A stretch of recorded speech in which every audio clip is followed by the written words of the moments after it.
محترم ناظرین، آج ہم آپ کے سامنے نبی کریم صلی اللہ تعالیٰ علیہ وسلم کے سفر معراج کے بارے میں بات کریں گے۔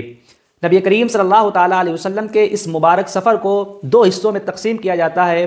پہلا حصہ مسجد حرام سے بیت المقدس تک زمینی سفر، اس کو اسراء کہتے ہیں، اور اسراء قرآن پاک سے ثابت ہے۔ قرآن پاک کی سورت سورہ بنی اسرائیل میں صراحت کے ساتھ موجود ہے۔ اسی وجہ سے اگر کوئی شخص اسراء کا انکار کرے تو وہ کافر ہے۔ اور دوسرا حصہ آسمانی سفر جو بیت المقدس سے شروع ہوا، ساتوں آسمانوں سے ہوتا ہوا سدرۃ المنتہا تک پہنچا، اور پھر وہاں سے لامکہ تک، اس کو معراج کہتے ہیں۔ اور جو شخص معراج کا انکار کرے تو وہ بدعتی، گمراہ اور فاسق ہے۔ یہ قریب صلی اللہ علیہ وسلم کو معراج کب ہوئی؟ امام نووی تحریر فرماتے ہیں کہ واقع معراج رجب المرجب کے مہینے میں پیش آیا، اور محدث عبد الغنی نے 27ویں کو بھی متعین فرمایا، اور علامہ زرقانی علیہ الرحمہ تحریر فرماتے ہیں کہ لوگوں کا اسی پر عمل ہے۔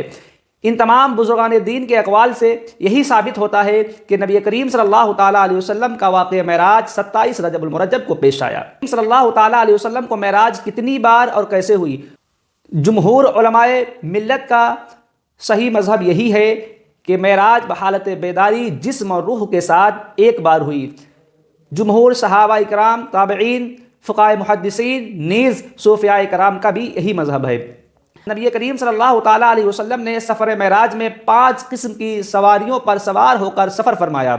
مسجد حرام سے بیت المقدس تک براق پر، اور بیت المقدس سے آسمان اول تک نور کی سیڑھیوں پر، اور آسمان اول سے ساتویں آسمان تک فرشتوں کے بازوؤں پر، اور ساتویں آسمان سے سدرۃ المنتہا تک حضرت جبرائیل علیہ السلام کے بازو پر، اور پھر وہاں سے لامکہ تک رفرف پر۔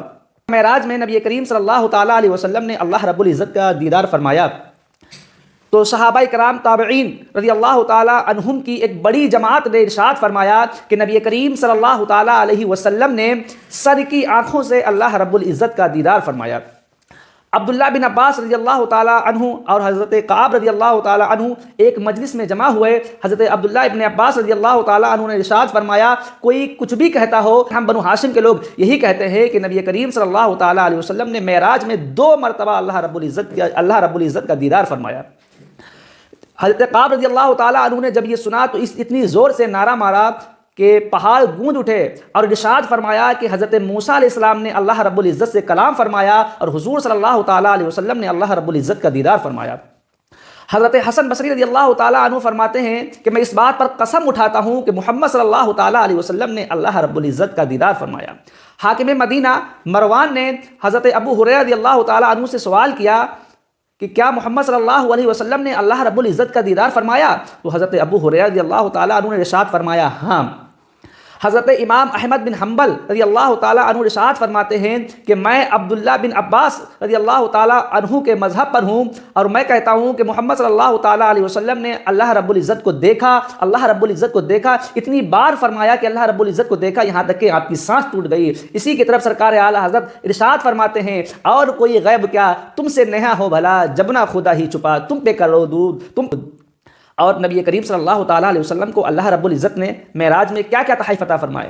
تو اللہ رب العزت نے حضور صلی اللہ تعالیٰ علیہ وسلم کو معراج میں بے شمار تحائف عطا فرمائے۔ ان میں سے 3 خاص تحفے عطا فرمائے، وہ یہ ہیں۔ عطا فرمائے، پہلا یہ کہ سورہ بقرہ کی آخری آیتیں عطا فرمائی، اور دوسرا یہ کہ یہ خوشخبری عطا فرمائی کہ آپ کی امت کا ہر وہ شخص، جب تک آپ کی امت کا ہر وہ شخص جو کفر نہیں کرے گا اس کو بخش دیا جائے گا۔ اور تیسرا یعنی 50 وقت کی نمازیں عطا فرمائی۔ جب حضور صلی اللہ علیہ وسلم ان تحائف کو لے کر واپس ہوئے تو حضرت موسیٰ علیہ السلام سے ملاقات ہوئی۔ حضرت موسیٰ علیہ السلام نے عرض کیا، یا رسول اللہ صلی اللہ علیہ وسلم، آپ کو اللہ رب العزت کی بارگاہ سے کیا تحائف ملے ہیں؟ تو آپ نے ارشاد فرمایا کہ میری امت پر 50 وقت کی نماز فرض کی گئی۔ تو حضرت موسیٰ علیہ السلام نے عرض کیا کہ آپ کی امت 50 نمازوں کا بوجھ نہ اٹھا سکے گی، لہٰذا اللہ رب العزت کی بارگاہ میں واپس جائیے اور تخفیف کی درخواست کیجیے۔ تو حضور صلی اللہ تعالیٰ علیہ وسلم حضرت موسیٰ علیہ السلام کے مشورے پر اللہ رب العزت کی بارگاہ میں واپس آئے اور تخفیف کی درخواست کی، یہاں تک کہ کئی مرتبہ آپ اللہ رب العزت کی بارگاہ میں آئے۔ 45 وقت کی نماز کم کر دی گئی، صرف 5 وقت کی نماز باقی رہی، اور اللہ رب العزت نے اپنے محبوب سے ارشاد فرمایا، اے محبوب، میں اپنے قول کو بدل نہیں سکتا ہوں، اگر آپ کی امت 5 وقت کی نماز عطا کرے گی